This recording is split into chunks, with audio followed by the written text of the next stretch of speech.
Water, the second most vital element needed for life. So the number one vital element needed for life is oxygen. And that's not a surprise, is it? The second most vital element needed for life is water. You can go 3 minutes without oxygen. You can go a couple of weeks without water. I always thought it was 3 days without water until I read a book called The Long Walk about some people who were escaping the Siberian work camp, and they were in the desert and they went nearly 2 weeks without water. Water is the second most vital element needed for life. In fact, where there's no water, you don't usually get people living, do you? I always say to people, how much water do you drink? And these are some of the answers. I don't like water. If I drink water, my feet swell. If I drink water, I'm going to the bathroom all day. Those last two answers tell me that the water's not getting inside the cell. So how do we get the water inside the cell? We have to go to the third most vital element needed for life, and that is sodium. The fourth most vital element needed for life is potassium. So let's go back to sodium. In nature, we find the highest amount of sodium in seawater. And seawater contains 92 minerals. Of those 92 minerals, 30%, approximately 30% is sodium. And of those 92 minerals, approximately 50% is chloride. Now, because sodium chloride take up the most amount, they're the first crystals formed when the water is evaporated. So what man does is he scoops up the first crystals formed, he bleaches them white, puts aluminium with it so that it runs freely, and there's your table salt. Table salt is a dangerous salt because we now have two very harsh minerals that if you were to inject both of those into the blood, you would die. There's two harsh minerals and they need all the other 90 to soften them and balance them. The highest concentration of mineral inside the cell is potassium. The highest concentration outside the cell is sodium. And in this bilayered membrane that is around every cell, there are sodium-potassium pumps. And these sodium-potassium pumps are ever going like this, maintaining the balance between potassium and sodium. But when someone's not eating enough fruits and vegetables, and that's where you get most of your potassium, and they're putting table salt on everything far too much, what happens now is sodium levels rise and potassium levels drop. There is a small amount of sodium in the cell, but when this happens, you see osmosis and diffusion happens when the highest concentration merges into the lowest. So now sodium levels inside the cell are rising, which they should not, and the cell swells. What's that called? High blood pressure.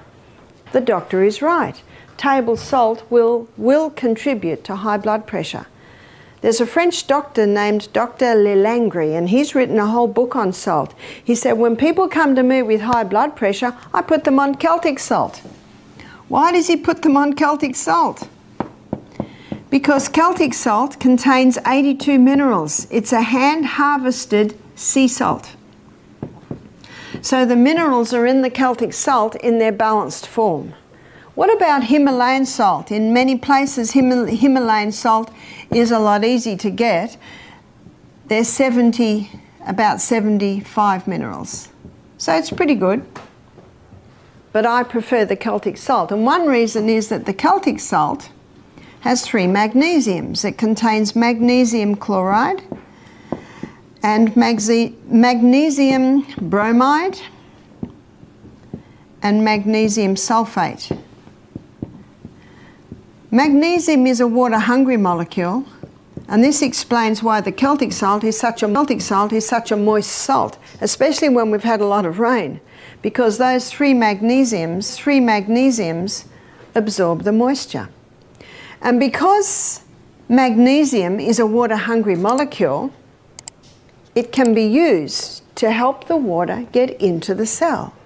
So when you take a crystal of Celtic salt, put it on your tongue, and some say, how big's a crystal? Well, if you've got high blood pressure, start small, about the size of a sesame seed. I don't have high blood pressure, so I might have about 3 times little sesame seeds. Put it on your tongue, your mucous membranes start absorbing the minerals, the magnesium is taken to the cell membrane, and you drink your water, and that magnesium pulls that water inside the cell. It's the quickest way to hydrate a body. The only time excess water drinking can be dangerous is if people drink too much at once and don't have the minerals that are in the Celtic salt to pull that water inside the cell. I've had people complain to me, they say, I'm drinking more water now and now I'm going to the bathroom all day. So I say, are you having the salt? Have a little crystal before every glass of water. And ideally we should be having approximately 8 glasses of water a day. And then I say to them, and don't drink a whole glass at once. I think I mentioned earlier, I drink half a glass as soon as I get up. I go to the bathroom, I drink another half glass. Then I get dressed and have another half glass. But when I start every glass, I have that little bit of salt. So you spread the water over the day. And many people have said to me, thank you so much, that has made a big difference. See, huge water in, it's not long before huge water has to come out. It's like watering a plant. And look how God sends the rain, little by little by little. And when there's a tornado, when there's a torrential downpour, that's when the soil gets washed away and flooding can happen. So remember that with your body. Take it little by little by little by little. It is the best way to take it. Lining our gastrointestinal tract are villi. And on the villi is a receptor site. And that receptor site is to take the glucose through and into the blood. So on this villi, we've got blood capillaries that go all the way through. Now, in that receptor site is a carrier. And this carrier is designed to take the glucose through to the blood. But the carrier will not accept the glucose unless it comes with a molecule of sodium. My anatomy and physiology book. In the anatomy and physiology book, I memorised the sentence so I could give it to you from the horse's mouth. Sodium is the main transport system of glucose across the brush border wall and into the blood. And yet what are we told? Don't eat salt. Well, I agree with the table salt because it causes this imbalance of minerals in and out of the cell, absolutely. And did you know that sodium chloride is so strong it can kill the taste buds? Have you seen people that eat table salt? They put it on everything and they put it on before they've even tasted it. Well, no wonder, their taste buds are dying. Whereas Celtic salt, with all of its minerals, it enhances the flavour of the food. Now, the red lentils we had this morning, a few people have said, what's in this? I've even served it at my house at breakfast and people have said, is there chicken in this? And I know why they say that. It's because it's so flavoursome. Well, it has a little olive oil, some herbs, nice if you can get fresh or Italian herbs, and some Celtic salt and a bit of turmeric. That's it. I rinse it very well. It must be rinsed well first. And I do that just before it's fully cooked. And yet, as you can see, it's delicious. See, I'm not interested in cooking up onions and garlic, and much as I love that in my lentils, I'll do that at lunchtime. But in the morning, I've got hills to run up and down, creeks to jump in. I'm not interested in being in the kitchen for a long time, and that's a very quick dish to make. So sodium not only is required to get the glucose into the blood, it's also required to get the water into the cell. So it's sodium. It's the third most vital element needed for life. And you can get that information on the 4 vitals in any anatomy and physiology book, chemistry book, biology book. I'm just giving you the facts here. So as you can see, water is very important. But so is the salt. And again, the potassium is found in all your fresh fruits and vegetables. Calcium cannot get into the cell by itself. It needs vitamin D. When vitamin D is present, the calcium is pulled inside the cell. And remember, I showed you the other day that calcium's called the king because when it gets into the cell, all the other minerals piggyback on the back of calcium. Something else happens. I'd like to go back to this for a moment. When the magnesium's put on the tongue and you have the glass of water, or half a glass, a little bit later the other half glass, that magnesium pulls the water inside the cell. And in the bilaid membrane that is around every cell, there's a little motor. And when the water's pulled through the membrane and into the cell, it causes that little motor to start spinning. And the spinning of that motor gives us a unit of energy. So when you're feeling a little tired or maybe a little bit peckish mid-morning, have the salt and have the water and you'll get a little bit of a pickup. So when everyone's going outside to have their cigarette or their cup of coffee, you have your crystal of salt, your glass of water. Absolutely, if you're working in an office, go outside and find a tree. Remember what the trees are giving off? Life-giving oxygen. Breathe deeply from your abdominal muscle, and that blast of oxygen, remember what the oxygen does at the cellular level? Oxygen will give you 18 times more energy. We've looked at the inside of the workings of the cell a few times, and the way I explain it, it looks like there's one energy cycle per cell, but it is not true.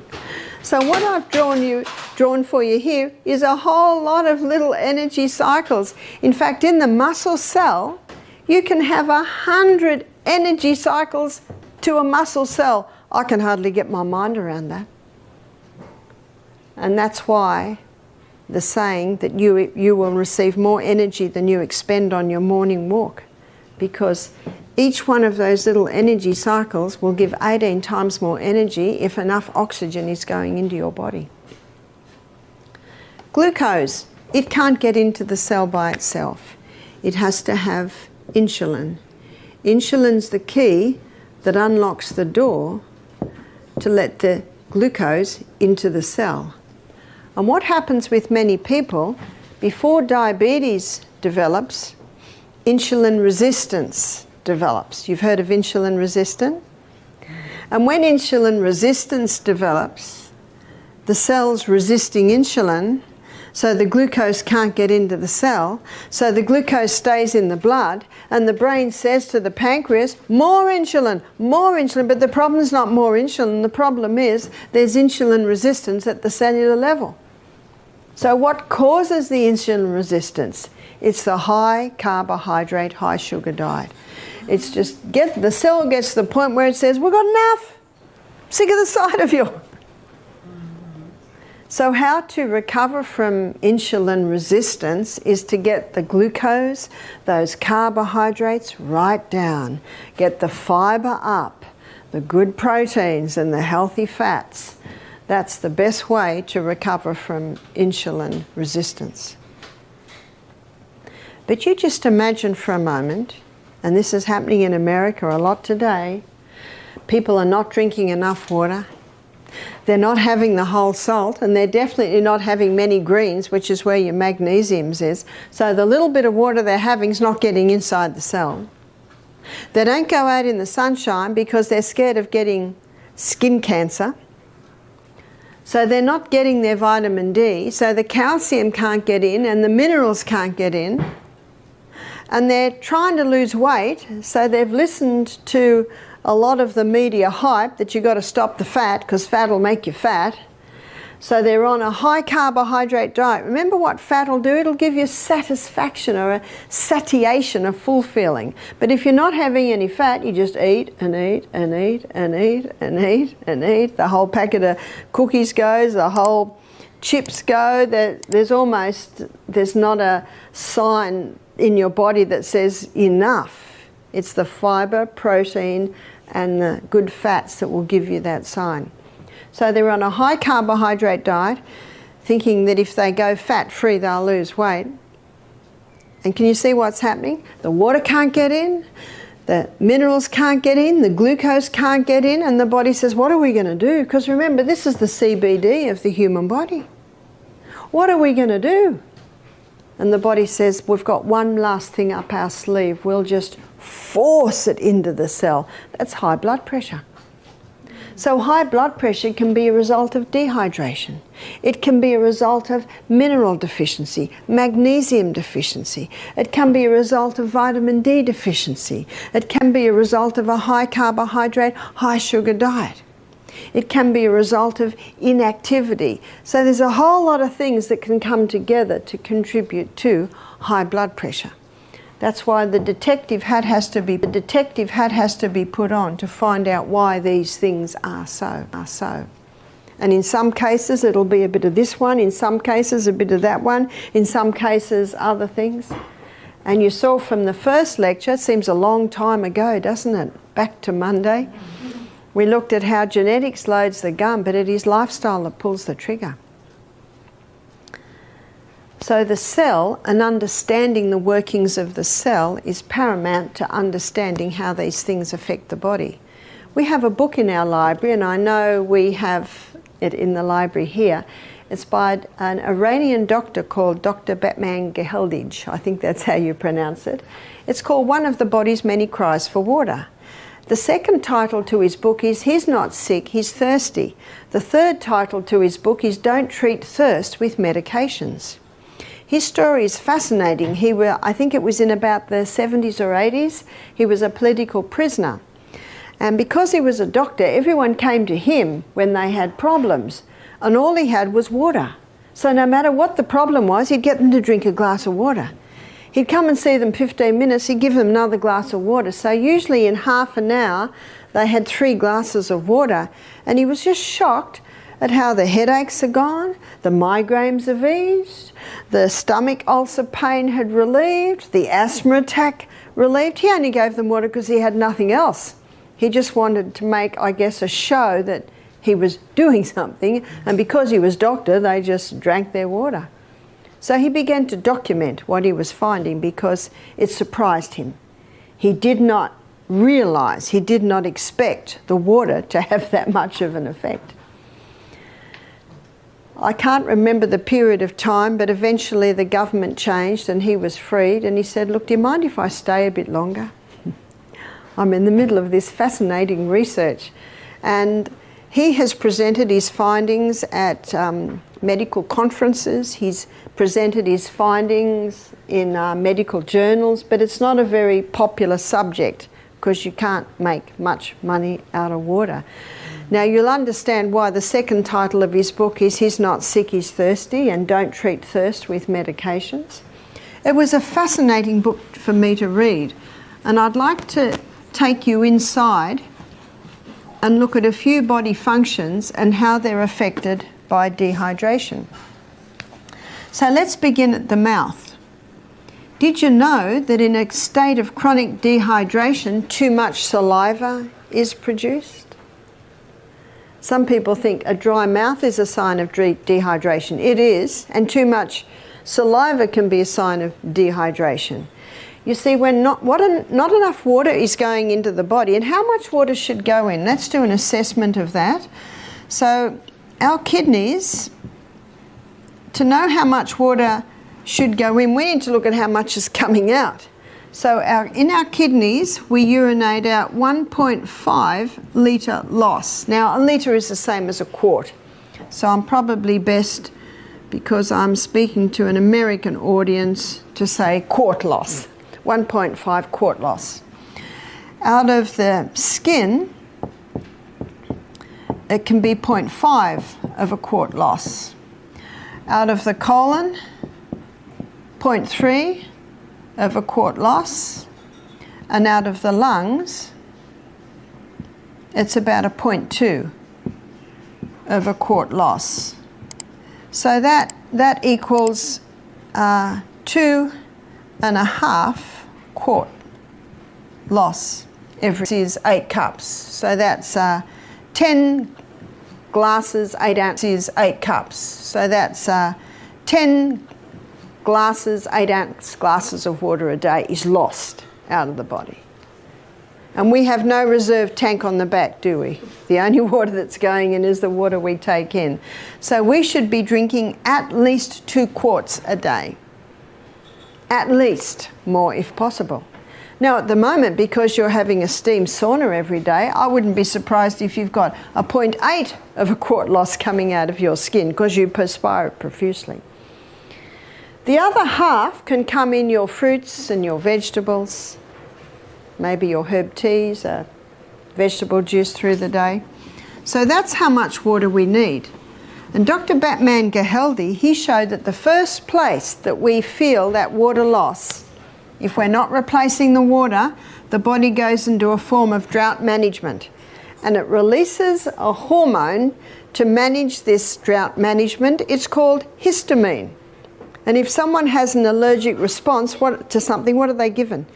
Antihistamines. You know the best antihistamine is just water.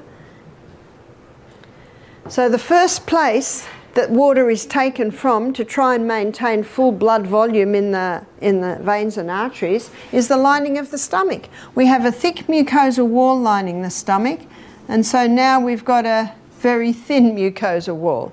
Now in that mucosal wall there's sodium bicarbonate, and the sodium bicarbonate is in the mucosal wall to neutralize any stomach acid that might try and get through. And basically protect against. So what is a stomach ulcer? It's basically a breakdown of the tissues.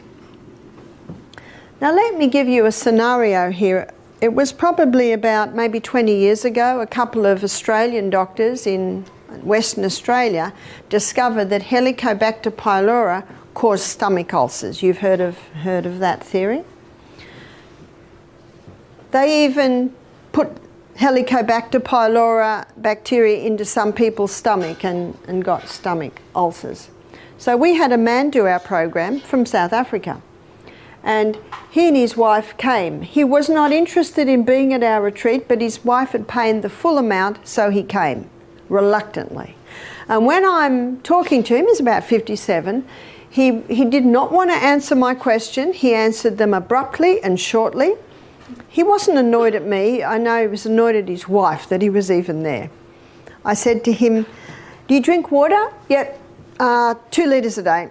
So I just moved on from that. I didn't ask any more questions. I said, "Are you on any medication?" He said, "Yes, I'm on a different antibiotic every month to kill the Helicobacter pylori in my stomach because I have had stomach problems for 25 years. I've been all over the world."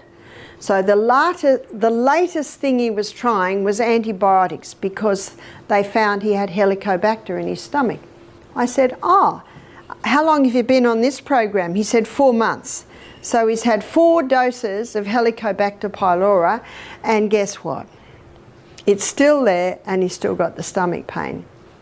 I said, "Are you interested in trying an alternative to your medication?" He said, "No, I'm very happy with my medication. Thank you very much." And I always give everyone respect. I respect everyone's choices. Isn't that our God-given right? Absolutely. I just said, "Oh," and I left it there. Now, after the first lecture where I talked about the body's ability to heal itself, so that we have a problem, we should be looking at how the body heals and work with it. He and his wife, and she was on the medication too, they came straight up to me. He said, "That made more sense than anything I've ever heard. I'm willing to do what you suggest." I said to him, "I have no authority over your medication." But I said, if it was me, I would cease it because it hasn't worked so far, and I would try the herbs that I suggest. He said, "I'm willing." So what I did was I gave him a herb called slippery elm, which coats and soothes the lining of the gut.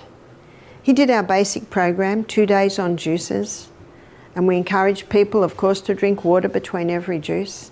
At the end of the week, I had a very happy man in front of me. He was eager to tell me something. I said, yes. He said, I've had no stomach for 2 days, first time in 25 years. I said, that's good news. And he said, and I've worked out the problem. To me, that was even better news. Because who's the doctor? We are. We are. I said, what was the problem? He said, I was drinking nothing between meals, and I was drinking almost a whole litre of water with every meal. So I want to show you what was happening in his gut. So what was happening in his gut, he's drinking nothing between meals, which means the lining to his gut is very thin, which means the hydrochloric acid is breaking down the tissues. And remember, the bacteria is an opportunist organism. And so what happened is the body started to, its own microorganisms changed role and came to the cleanup team, remember the garbage collectors, and they started to clean up the dead tissue, and their name was called Helicobacter pylori. See why you have to ask why are they there? No wonder they find Helicobacter pylori in every case of stomach ulcer. They're there to clean up the mess. Now, as God would have it, when we smell food and we start to chew food, hydrochloric acid, here's hydrochloric acid is released. And hydrochloric acid connects with pepsinogen to release pepsin, which breaks down protein, but hydrochloric acid does something else. It's antifungal, antibacterial. And so it has the ability to wipe out these guys. And just as hydrochloric acid is considering going down and wiping these guys out, he has a big glass of water. And what does water do to hydrochloric acid? It just dilutes it. So Helicobacter pylori is chomping away at the dead tissue, and it goes, whew, that was close. Chomp, chomp, chomp. What this man discovered is that he was drinking water at the wrong time. Do you remember I said to you earlier? I said, how much water do you drink a day? And he said 2 litres. And because he was a little bit abrasive with all his answers, I decided not to push it anymore. So now he drank early in the morning. He stopped drinking half an hour before his meal. That half an hour before the meal immediately thickened that mucosal wall. The water he had the day before fed the hydrochloric acid that's made in the liver. So let's have a look at what's happening now. Now being at the health retreat, thick. And then when he eats him thick. And then when he eats his meal, hydrochloric acid, which is not being watered down anymore, comes down and wipes out Helicobacter pylori. What a wonderful process. Who healed him? His body healed itself when given the right conditions. When someone comes to me with Helicobacter pylori, one of the first things I do is increase their hydrochloric acid. Because if you increase the hydrochloric acid, remember what one of its roles is? Antibacterial, anti-yeast, antifungal. Now, I'm not criticising the doctors that discovered that Helicobacter pylori causes stomach ulcer. It is there. It does play a role. But why is it there? Can you see that? And unfortunately, on the board that awards Nobel Prizes, there are representatives from the pharmaceutical companies. So we won't go any further there, and I certainly am not saying people that get Nobel Prizes don't deserve it. Absolutely they do, because of their great work. But I'm just presenting you the facts. I'm just giving you the basic anatomy and physiology. So this man who'd had stomach pain for 25 years found relief by just drinking water at the right time, which allowed his body to heal itself. Dr. Batman Geheldhind, we'll call him Dr. B, he found the first place that we lose water is the lining of the gastrointestinal tract. He also found that if you go down the gastrointestinal tract, you come to the pancreas. And the pancreas releases 2 hormones into the blood to help balance blood sugar levels. That's your insulin and your glucagon. But if you're dehydrated, those hormones aren't being made as they should be. So people that are dehydrated, that can be a contributing factor to diabetes. He also discovered that there are hormones released from the pancreas to finalise digestion. So there's pancreatic lipase to finalise starch digestion. Sorry, fat digestion. There's pancreatic amylase. That's what finalises starch digestion. There's trypsin and chymotrypsin that finalise protein digestion. Now, they're all made out of water. If you don't have enough water, your digestion will be compromised. At every stage, water is needed for every body function. So no wonder Dr. Beat entitled his book, when a person has a symptom of disease, he says, must be one of the body's many cries for water. That's the title of his book. Our brain cells shrink when they don't have enough water. Headaches are common when we don't have enough water. Negative thought patterns can develop when our brain cells don't have enough water. I can get my hand to go in and out like that without pain because around every joint there's fluid. And that fluid is synovial fluid, and it is 99% water. In a state of dehydration, the body can take some water from there to maintain full blood volume in the major arteries and veins. And so if I have pain in there, maybe it's called arthritis, but actually maybe it's just a state of dehydration. Our eyeball moves around in water. So we need water at every single step. Also, our lungs. Now, at the bottom of our lungs, I'll draw you a small picture of our lungs so that you'll understand this. So here's our lungs here. That's one lung. So your trachea splits and comes down, and then it splits again into little bronchioles. It's quite a process. And then at the end of every bronchiole, looks like a little bunch of grapes, but they're alveoli. So at the end of the bronchioles, you've got the alveoli, and this is where the gaseous exchange takes place. Over every alveoli, there's a little blood capillary network, and it is in that blood capillary network where the oxygen is picked up from the alveoli, and the blood drops the carbon dioxide and we breathe out. In every alveoli, there's a minuscule droplet of water.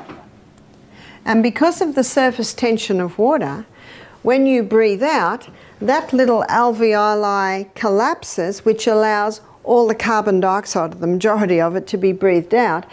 So that now when you breathe in, you can breathe in more oxygen. In a state of dehydration, that little droplet of water is not as it should be, which means that doesn't totally collapse when you breathe out, which means you can't get your full quota of oxygen.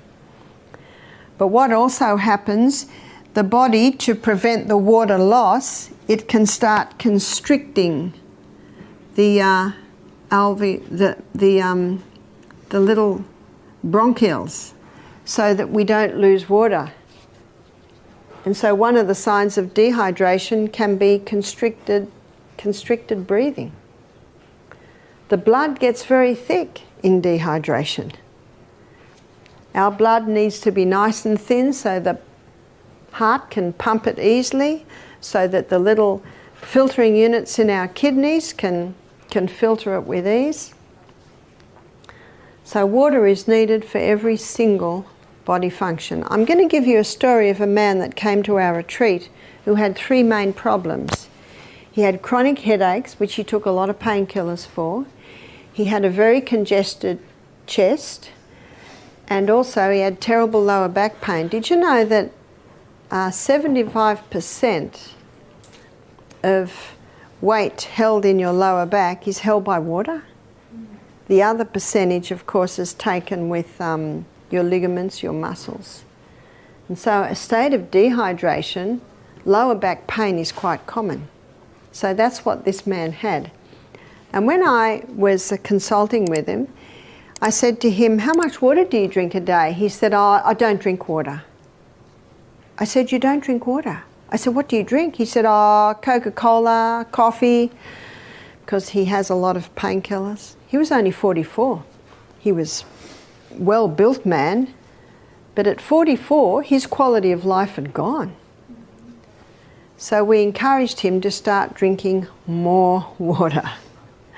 By the end of the week, the headache had gone. By the end of the week, the lower back pain had certainly eased and his lungs were a little freer.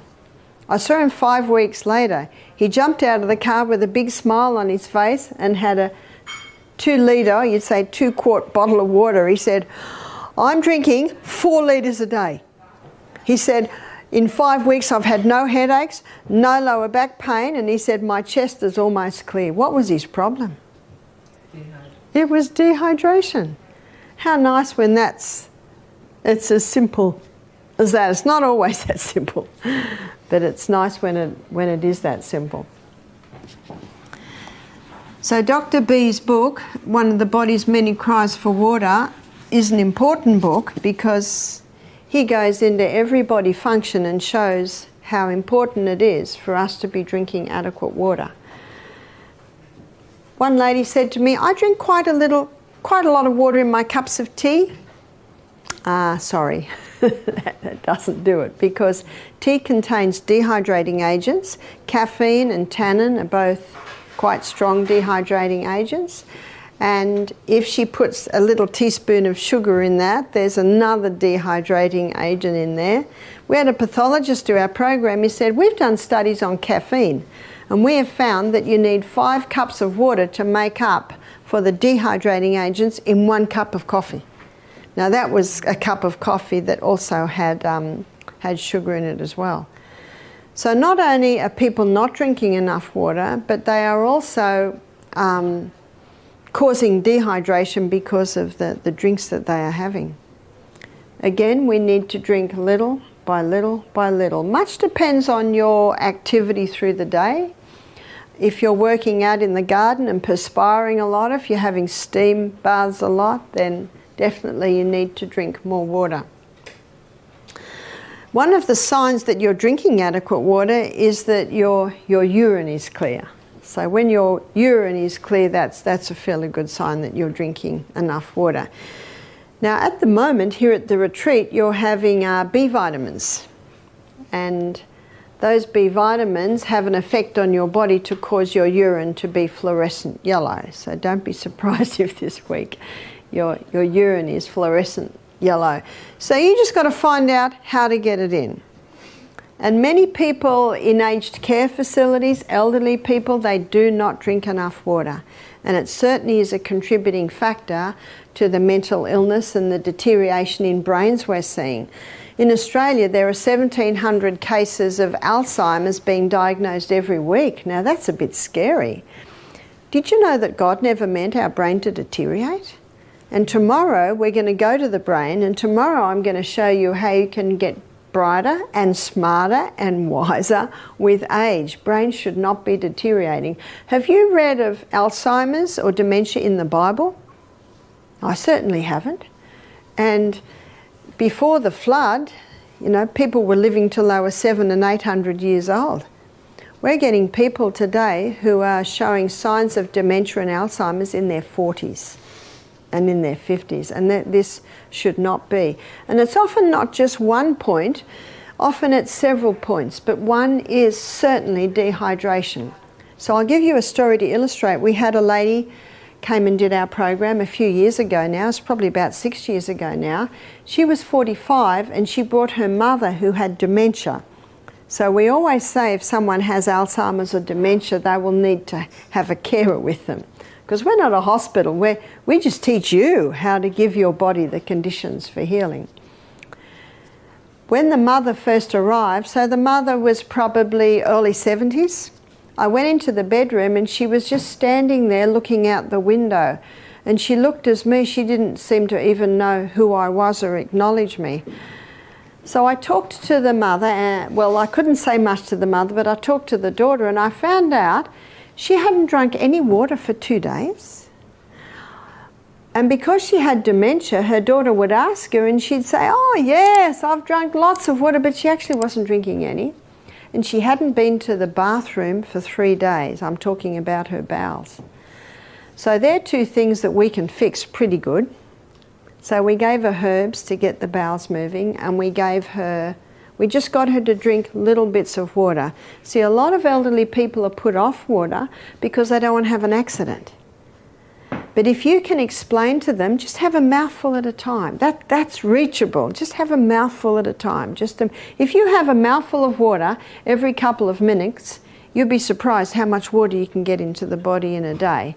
So just have lots of little bits. Within 24 hours, this lady had no dementia. She was lucid, she was talking to people, sitting and dialoguing, and the daughter looked at her, and she hadn't seen her mother like this for a long time. You see, I understand what it's like in an aged care facility, because she had her mother in an aged care facility because it was just so difficult to look after her. She really couldn't leave her. That the nurses are so busy, they don't have the time to make sure everyone drinks enough water. And something else happens. When they get them to drink more water, more of the elderly people are having accidents, and then there's a lot more work for the nurses. I understand that. I understand it. I think it's our role to give our body the conditions so we never get there. Is that right?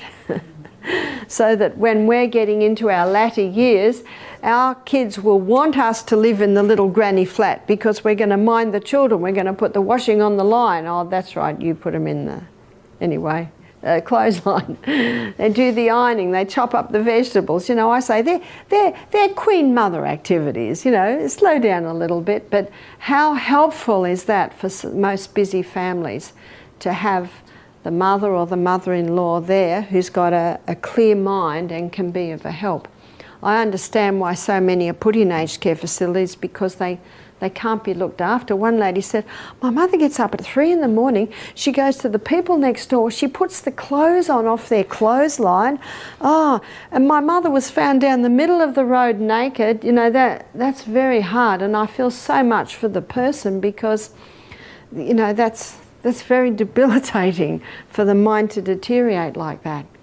And so here we had this lady who got her faculties back within 24 hours because we got her bowels working, and she started to drink more water. She really liked the salt. And if you give salt to someone, you know, what's the next thing they do? They reach for the water. So this daughter and her mother, the daughter's name was Isabel, she decided to book in for the next week. So she stayed for 2 weeks. She hadn't seen her mother like this for 10 years.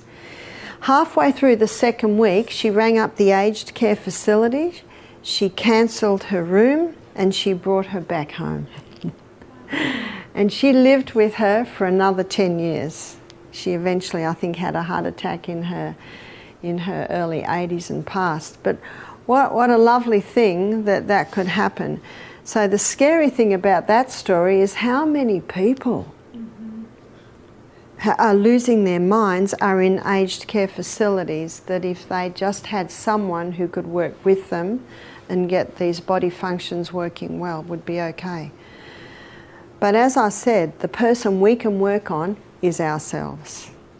And when our friends and relatives see the effect of what these lifestyle changes are doing, then they'll be inspired to make the changes too, we hope and we gather.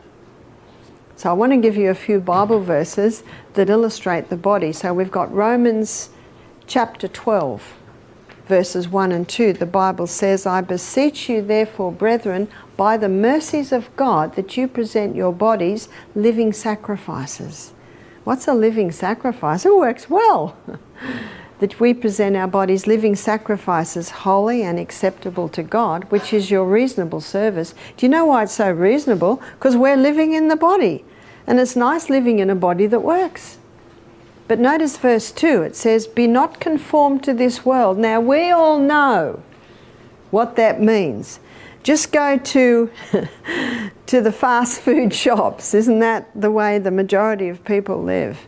Be not conformed to this world, but be transformed by the renewing of your mind. When you're transformed by the renewing of your mind, you get a clear mind. And I think you'll agree with me. Are you finding now, what are we now? Sunday, Monday, Tuesday, Wednesday, Thursday, Friday. You're on your 6th day of being at the retreat. Do you find your mind is clearer? And when your mind is clearer, you can make the decision to surrender yourself to God. So that's why it means, be not conformed to this world, but be transformed. That's what God wants to do in each one of us, not just transform our bodies, but transform our minds. Be not conformed to this world, but be transformed by the renewing of your mind. And part of renewing your mind is doing what you've just done for 6 days. You've got a clearer mind. So be not conformed to this world, but be transformed by the renewing of your mind, that you may prove what is that good, acceptable, and perfect will of God. Who do we prove it to? Well, you're going to be proving it when you leave the property. You'll be proving it to everyone you meet, to your family when you go home. And remember, the most powerful testimony you can give is just you. You're happier. You're easier to live with. You're actually looking good. So let's define that again.